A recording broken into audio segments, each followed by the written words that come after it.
Have you ever had a plan so perfect, so ambitious that you were sure nothing could go wrong? And have you ever then watched as that plan went up in flames before your eyes? Well, today in Songs of Syx, I planned to break ground on a massive remote mining operation to secure our industrial future. Last time we were riding high on a population boom and a stable economy. We had the tools, the people, the momentum to finally turn this settlement into a true regional power. Instead, today we're just living from agricultural paycheck to paycheck. See, what had happened was there was this Bandit King, and he was like, give me your stuff. And then winter was coming, and let's not even talk about the industrial accidents.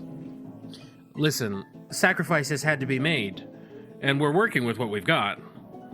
And despite all that, we dig, we hunt, we research, we thrive, and our glorious people, at least most of them, survive another day. But you'll want to get into the details, shall we? It all started something like this. Okay, so first thing I noticed is that our food is starting to fall a little bit. We're down to about 10 days of rations here. If I look at our grain, we have grain available in our warehouses, and you can come and click on the farms. And we're producing 5.8K of grain per year estimated. Our bakeries are not processing all of that right now because they're only doing 4.6K in that. So we should build out a couple more bakeries here. Uh-oh. The great state of Aegis, blood of the innocent. My dear queen, I've been instructed to convey this message here from a certain smirking Yurgles that has come to visit. I quote, "Give me my stuff, you ugly, terrible person, or I'll come over there and make a hat out of..." Okay, so we've seen this before. We're going to have to just pay up, and it's just not worth it. It's better to give up these resources, and even though that's all of our money and a good chunk of our food, it's just easier to give this up than to have to deal with bandits. We don't have any army to be able to defend ourselves, and if we request assistance from this neighboring ruler, then it's just going to upset them, and then they're going to harass us because they're upset at us, so we'll just have to pay up. Bob, you have proven yourself a true spawn of a bollicrawler. Good. May your claws grow sharp. Alright, so we will have these bakeries here to be able to catch up and processing all of the grain that we've got. If we come over and look at our population, yes, let's authorize these, and let's accept this up to 999 immigrants. Okay, so before I do any other larger projects, I really want to solidify our food because we had so much of it robbed from us. So I had been looking at this area over here. You can see this darker land is the more fertile. That's the more fertile, it's the bright area when you have the filter on, but this dark area here. So I was thinking that we could build some more farms kind of on these sections of land so that we could produce more food. But then I also wanted to see what we could do with the land that we currently have, because we do have a good amount of farms. I'm thinking I might take this Enelodont pasture and convert it to some more farms as well, although it's not on a particularly rich spot. But what can we do to improve the farms that we have? There's a couple things. First, we could build canals to get more irrigation over here so that we can increase the moisture of things. If you come and look at the overlay under the moisture, you can see that you've got the most natural moisture over here, 100% moisture close to the river, but then it drops. You start getting lower moisture out here, and that will affect the fertility of different farms. So I could come to a grain farm out here where like the moisture is 71, and you can look under the bonus here and you can see that the soil is at 96% fertility, the moisture is at 72, and so those act as multipliers. But overall that still results in the production of 76% production, where you get the little added 4 from having experience. We could bring that moisture up to 100%, then under the multiplier section we would have I think we would have 100% there. Plus the experience, it would be like 104%. So we could have 100% production on this tile, which going from 80 to 100% production, you've got a 20% improvement. So irrigation would definitely be worthwhile. The other thing that we could look at is in our tech tree. Under the agricultural section here, you can see basic farming. The way to look at this is I can put in 3 innovation here. and this will improve my basic farming. And I can do 10 levels of this basic farming, and it'll unlock other ones that I can add on here. But you see what it does here is it adds 14.31 production to it. So that's resulting in 14.3 more workers in the industry. It's as if I were employing 14 more people on my farms. Divided by the 3 innovation that I'm spending, that's as if I were getting 4.77 more workers per tech point that I'm putting in. And so the thing that you have to figure out is just, is that a good ratio? Is it more worth it to spend the tech point or to build more industry? So I think this is good to spend here right now, because for 1 innovation point, I can get the equivalent of 4.7 more workers in that industry. So what is an innovation point worth? Obviously, we've got a lot of them, but we talked about this in the past, that the innovation points aren't just earned. You have to maintain your innovation points by maintaining researchers in your laboratories. So right now we're at this innovation level to spend, but once we spend that, it'll be done until we build more laboratories to go higher than that. Right now we've got 2 laboratories, and they're each employing 18 scientists. And you can see that for the 18 scientists, we're producing 38.7 innovation. That comes out to a little bit more than 2 innovation per scientist that we've got. So going back to our science, that's actually a pretty good deal. If for this we can spend 1 tech point, that's like half of 1 science worker, and it becomes the equivalent of spending 4.7 more farm workers in that industry, then spending more people on science instead of dedicating more people to farms is the worthwhile way to go. Okay, so we just spent 5 levels there. We've allocated 25 points towards this, and you can see that it starts to get diminishing returns. Now we're only at about 1 worker per innovation point. So that's still better because we get 2 innovation points per scientist. So 1 scientist is worth 2 workers in the agricultural industry. But look at the other bonuses that we've got, because we also have this is for herbs and mushrooms and opiates. We need to stay in this agricultural section, but you have farming tools here. We can put towards the farming tools, and the farming tools now will give us 1.35 more workers per tech point. So this is actually now the more worthwhile thing to spend on. See, and after that first level, this is, I don't think, worth it anymore, because we'll be spending 1 tech point, which is half of a researcher, but we'll only be getting about a quarter of an agricultural worker. So we should not buy this level. This is not worth it. We do also have a lot in fish, and this is a pretty good ratio, 3.39 more workers per tech point. So I will go ahead and spend in this, and we'll leave it at about there. I'm going to keep it at that 1 ratio. Let's pick up hunting, because this will add 8 more. Then that dropped to 1, so we'll leave it there. Okay, so now we've invested those science points, so that should help out a lot, although we are still in a bad spot. We're down to only 4 days of food. That robbing just really did us bad. We do have 85 odd jobbers, so we could convert them. I want to build irrigation, but I don't want to build irrigation right now because the growing season has started, and if I break down these grain farms to add in canals, then that's going to totally reset their progress, and that's going to hamper us on the food. So I think I need to just trust our production and that this will produce food, and I think I just need to let it go for the season. But this food is only going to get us through spring, so we may encounter some starvation. This grain will still get converted into bread with our new bakeries, so we will have more food be produced as the year goes on. Yeah, and we're going to catch more fish still. Let's set these back to producing meat. And let's go back down here to the southwest side, and let's add a couple of pastures.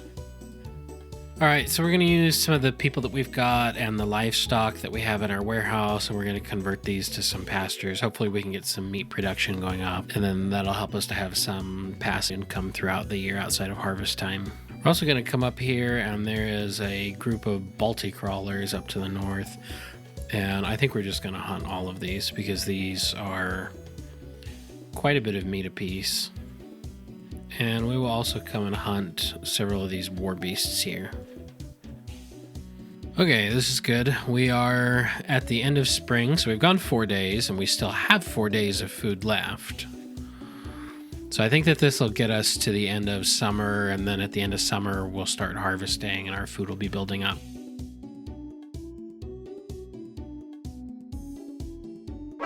Oh, no. That's awful. Okay, so we have a bunch of people that are just bleeding out here in the clay pit. Unfortunately, we do not have any health services to be able to tend to them. So that's a tech that's beyond us. Right now, we just are going to let people bleed out. Some of you may die, but it's a sacrifice I am willing to make. Okay, so I am going to take a stab at building some water pumps here. So what we're going to do is we're going to place pumps here, and then we're going to have irrigation ditches that are going to come up here and are going to spread out through here. You can see right here under water, you've got the water pumps. These get placed down. Now the water comes in through the 3 arrows that are on the bottom side and gets pumped out through the 1 arrow at the top. You can orient this any way you want, but I think I'm going to have them like this to fit. They can get built out into the water here, so I'm going to put these down, and then we're going to start laying down some canals. And these, when these get drawn, they will affect like 8 or 9 tiles on either side with moisture. So we just need to draw these through a couple, but it will require breaking up our fields to rework them.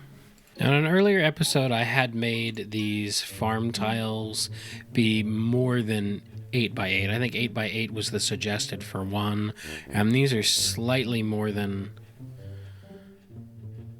even double that, because I thought my workload had been like pretty low, and I'm not sure if it fluctuates throughout the year, but right now it's 100, and that's too high because the farmers are probably being overworked on their tiles. Okay, so we have 2 water pumps, and we have a little bit of a canal supplying water here. Let's go ahead and look at the moisture. Yeah, so that's filled out. So this is all good. I mean, we could, let's see. Let's have the canals travel on the right and the top sides of the squares. So then that would travel here or go around that. Okay, so this was really close. They built a little bridge over the walkways here, but we don't have quite enough water pressure to reach all the way up to here. Our pressure's 300 tiles. So we have basically full moisture everywhere where we've got the canals and where the water's reaching. We've got spacing of 18 between these, so that should be just fine. New level has been bestowed upon your name, Legati, an old Syxian word for judge. As our population bolster, unfortunately, so will the bad apples. A Legati knows how to deal with these swiftly and justly. We got more innovation, more nobilities. In a year of crater, from the tops of the highest mountains, waves of blue light swept across Syx for a day. This is a sure sign of crater's favor, and this year we'll see a rapid growth of flora and fauna. The impressive bounty also serves to teach the people of Syx Cratorian modesty, since those who rely on it too much will suffer with the coming of the next year. Cool, so like every sort of pasture and farm is doubled. Okay, and with that, we have completed our canals so that we have full irrigation on all of this. Hopefully now that we have got food a little bit more under control, this should start going up. We should start getting a lot more of a harvest with our different crops this year. And we've got our extra bakeries to be able to process it. I think we're going to be good on the food front. I see a couple of things here. I see our pottery and our clothes are full up right now. So if we actually go into our population, this is another thing that's going to make them super happy, is giving them a second pair of clothes to be able to wear. And it seems like we have the clothes to spare right now. This will probably start going down a good bit because we don't have a source of leather. That'll be something to take care of in the future, maybe with the hunters again or with Auroch pastures. Let's go ahead and give them the clothes. We've allowed the maximum of the pottery, so we can't give any more to the citizens, but let's make sure that we have this set up as an export in our depot. We're already exporting excess furniture, which we've kind of fallen behind on. I don't think it's the wood, but let's go ahead and export pottery. And we will do like we did with the furniture, where anything over 90% of what we've set to store for pottery, we'll go ahead and get sent. So right now we're storing 320. So basically anything over like $2.99 of pottery will go ahead and get moved to the export. Furniture, we have a higher cap on that at $6.40. But right now, furniture gets used in a lot more buildings and such. So with having that as an export, that will take care of excess pottery that we've got. Our clothing will at least go towards the people. We don't need to sell that. I think it's too valuable. But we will go ahead and apply that towards the people.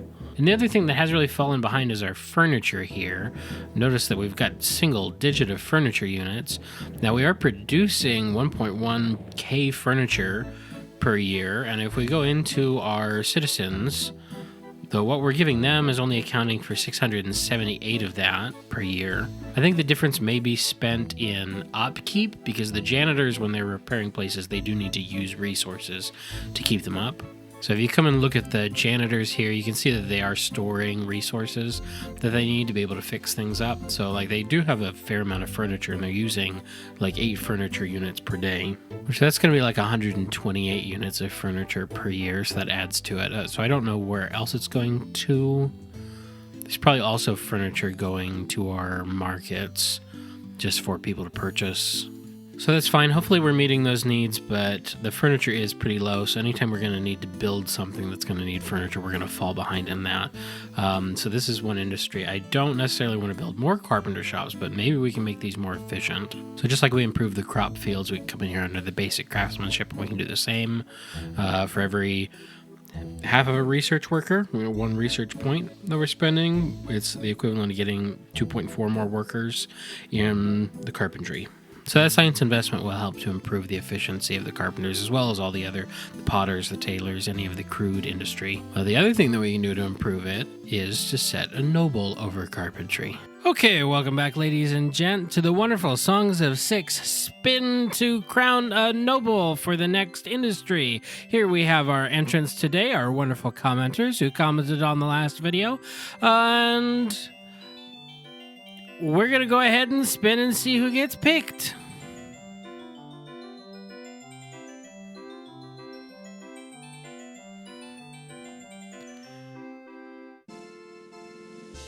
Congratulations, Mr. Geblitz! You are the next noble in the Songs of Syx human colony! I hope you enjoy overseeing lazy workers and middle managing people all day long. I think that it would have been probably one of the better moves to put somebody over our carpentry so that we can get our furniture up. But because Mr. Geblitz has been picked in the spin to win, we have to put him over the grain industry because of his wonderful comments about how to manage our grain and to get the most efficiency out of it. They can manage these farmers and hopefully be able to get us a great return on our crop come this fall.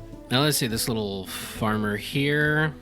This looks kind of like a Mr. Geblitz to me. We are going to rename him. You are no longer Godfroy Kledermacher, but you are Mr.